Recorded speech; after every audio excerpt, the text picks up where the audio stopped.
if you're passionate about it, pursue it no matter what. One of the biggest problems that I had was worrying about outside opinions, and I would say just ignore pretty much all of it. If you just put all of that aside and just focus on what you want, you will excel in pretty much everything.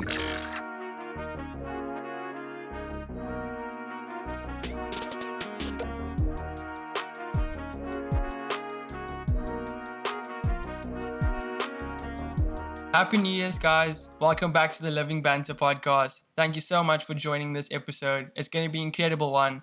Wishing you guys for the best year to come. We didn't post last week, but it's only going to get better from here. And today, speaking about better, we have an incredible guest.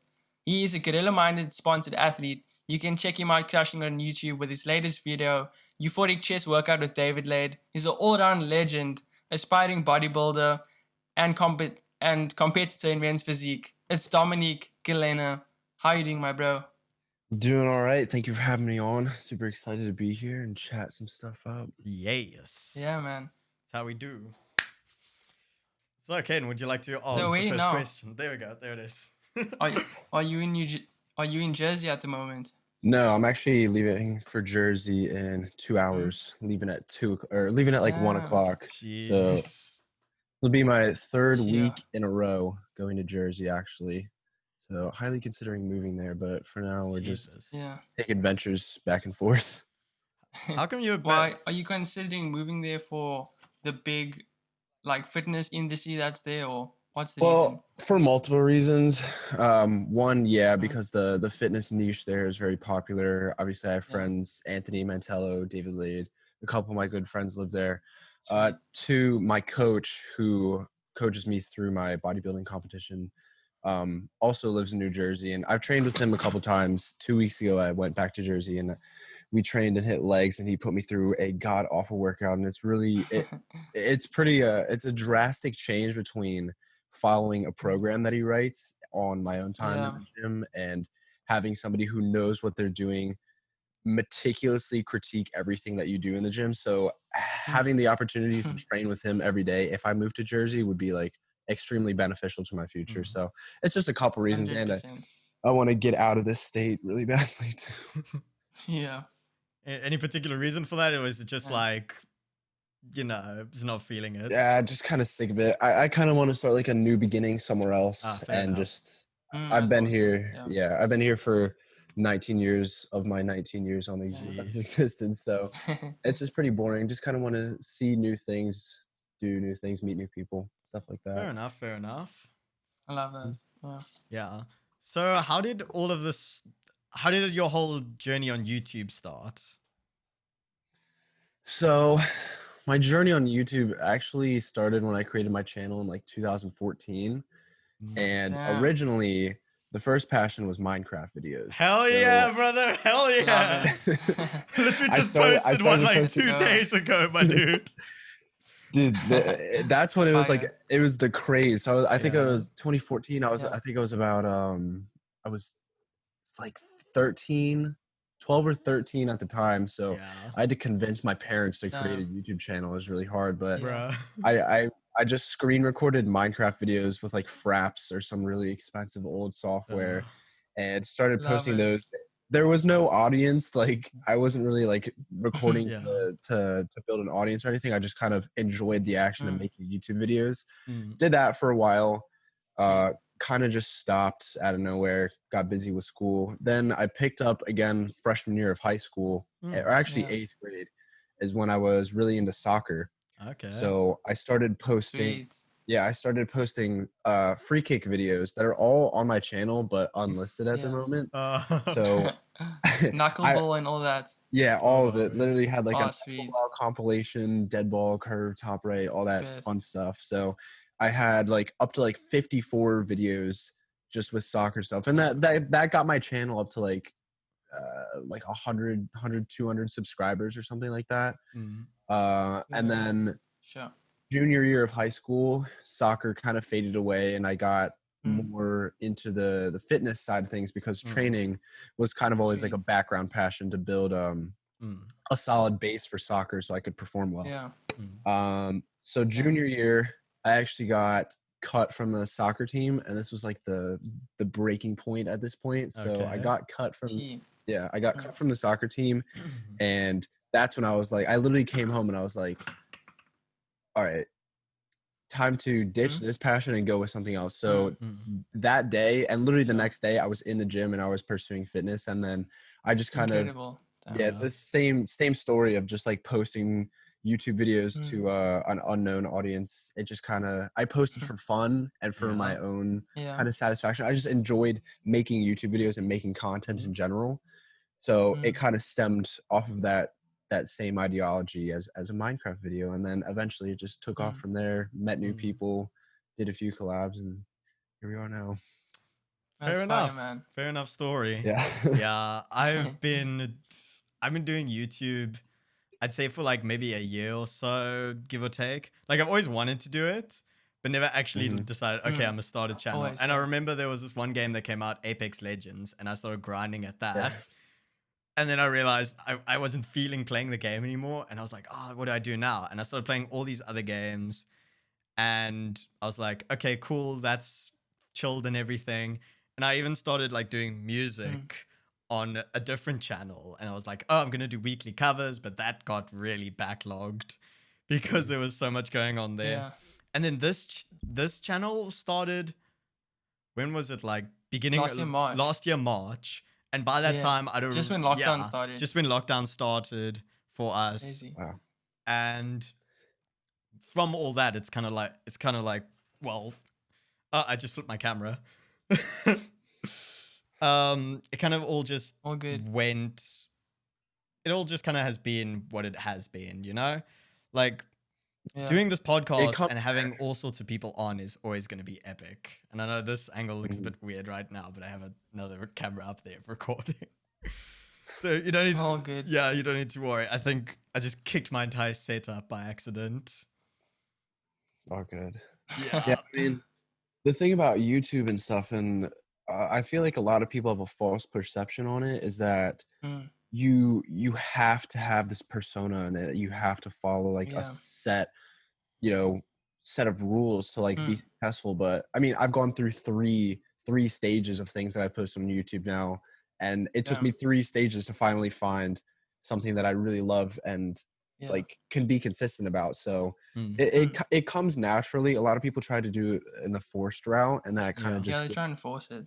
Yeah, it gives them like a false persona and just makes everything they do fake, and they just don't enjoy it. So yeah, I mean, finding what you do or finding what you love and then just kind of acting off of that is something I'm a big believer in. 100%.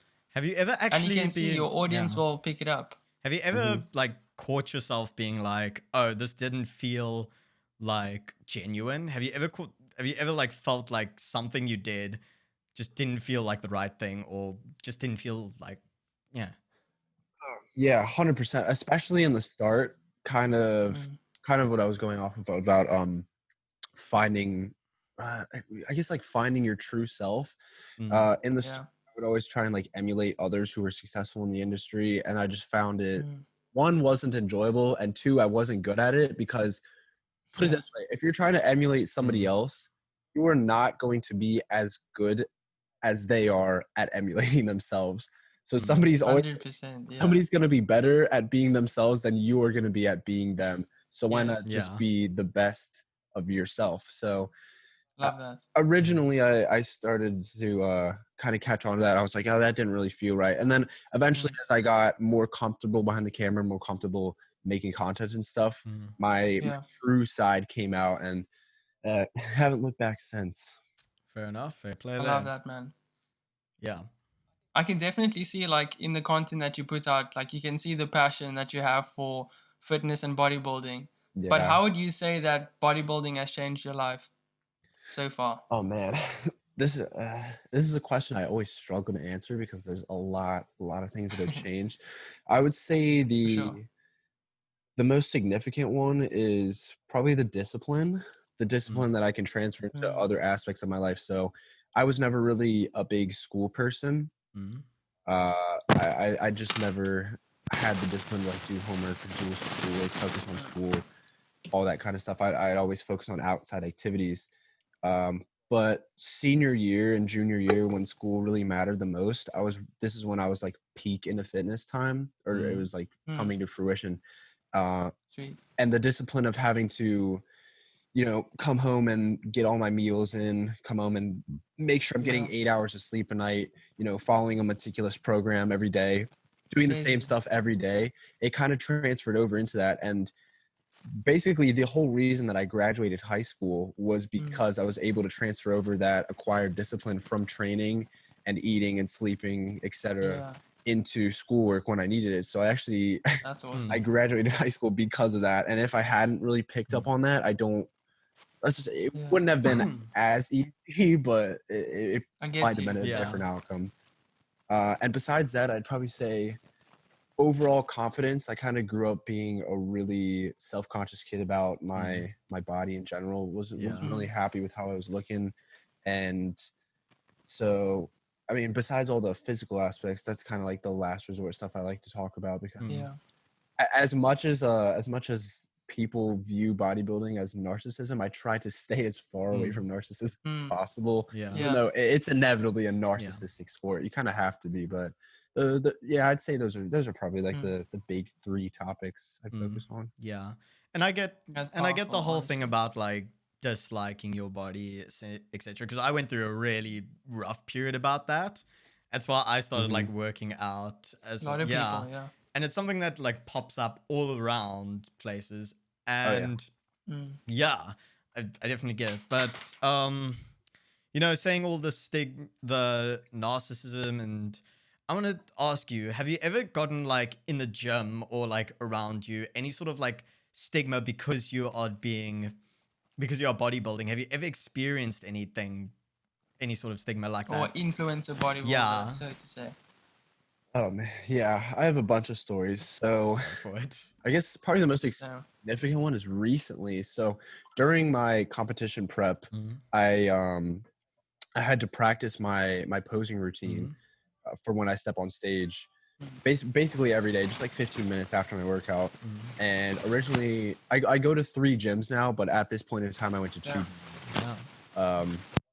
One of them being like my main gym that's like close by, like 10 minutes away, which is considered more of like a commercial gym that has just like normal old people who are really aren't there to like take it seriously. I get what you're saying.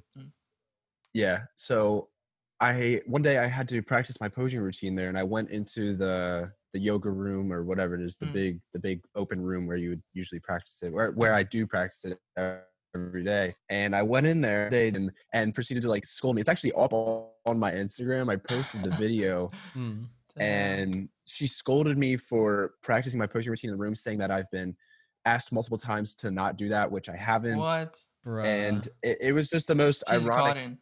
Yeah, there it is.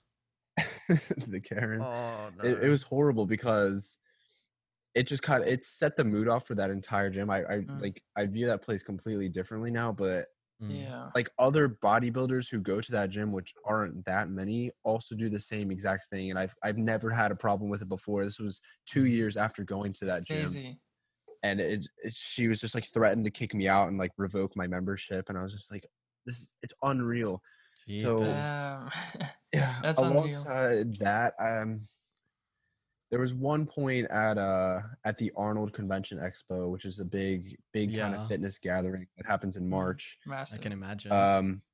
Just like random bystanders kind of like making rude comments about everybody taking pictures, because there was like this one infamous picture that was taken there, and just like a bunch of people said a bunch of stuff about it. But besides that, nothing like too significant, I would say. Yeah. Most of the time is because I try to be really discreet about like if I'm recording myself in the gym, unless it's like a really big video, or unless I'm like going somewhere to record a video with somebody else. So like when I recently went to Jersey last week, I visited Dave. We just blatantly had like cameras rolling all around in the gym, just like getting all these epic angles, and didn't really care about any person like just looking and being like, what are they doing? But in the case of like when I'm by myself at the gym, I always get my little gorilla pod and set it up far away and zoom in so that people don't watch me weird. But it's kind of like a personality dissolution as you get more sure. popular and you get more Yeah. comfortable with recording yourself. You don't really care what a lot of other people think. Yeah. 100%. Yeah. Mm. And I can imagine Like, you know your yeah. goal. And I can actually imagine in the gym, it's kind of like, it feels like it's a lot more douchebaggy, if that makes sense.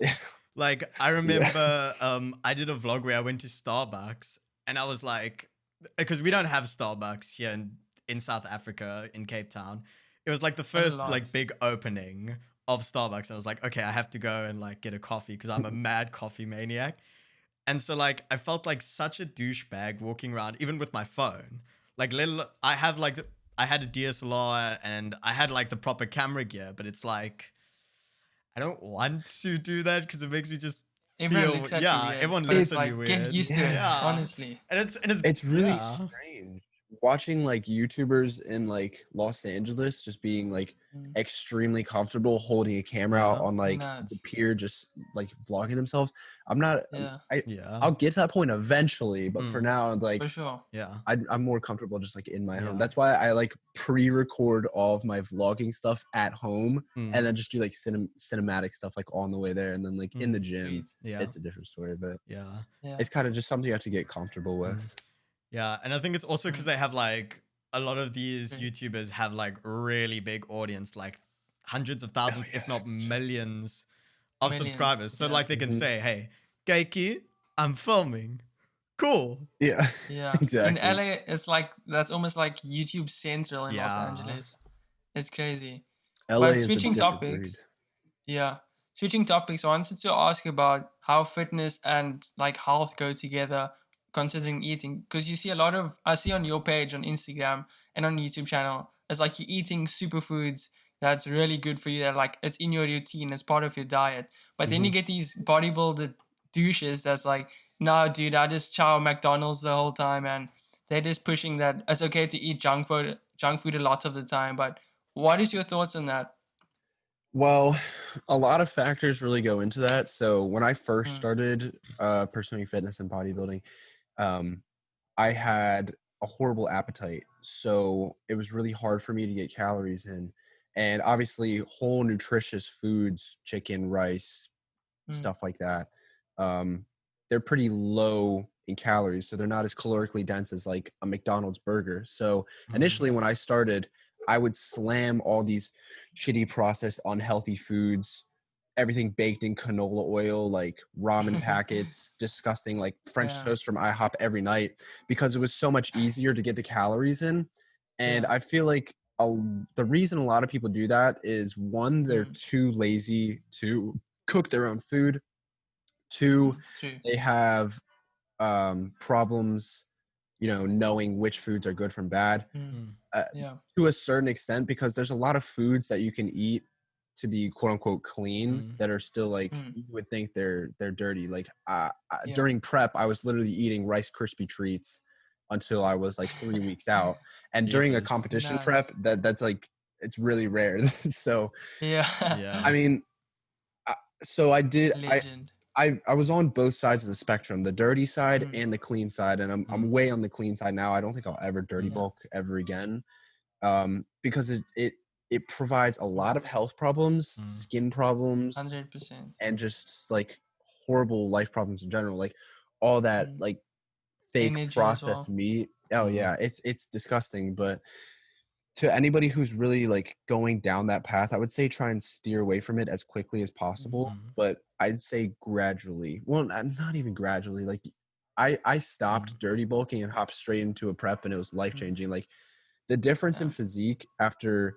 eating like 3 Big Macs a day and like IHOP and like potato chips and like just disgusting high sodium, high fat, horrible stuff for you, to chicken and rice, egg whites, eggs, a bunch of stuff like turkey.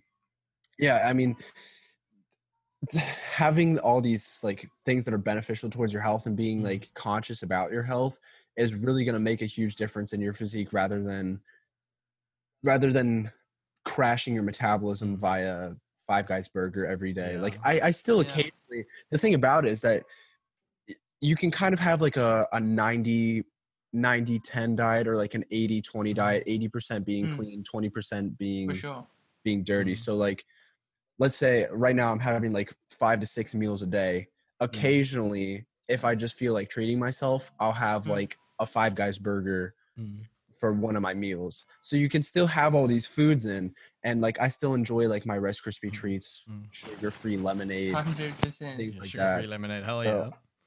sugar-free lemonade is Yeah. doing me really well. Yeah. So there's a lot of Super. alternatives Mm. to slamming Yeah. calories. Because with me, true. I think the first shift for me was the fact that I had to get off sugar. Like right at the beginning of this year, I was like I got scared off of sugar because I genuinely thought I'd become diabetic because like something didn't feel right, and my dad had diabetes, so I was like really scared then, and so I had to get off sugar and all that type of thing. Sugar's a killer. Yeah, and one of the things that I really had to focus on was like drinking. And this is what I've said to some of my friends who want to kind of get off sugar, is to stop drinking like a lot of sugar carbonated drinks. Like there are like sugar-free alternatives. And I think that's also like one of the biggest killers for people with their health is those drinks, because they're so addictive and you don't even realize it.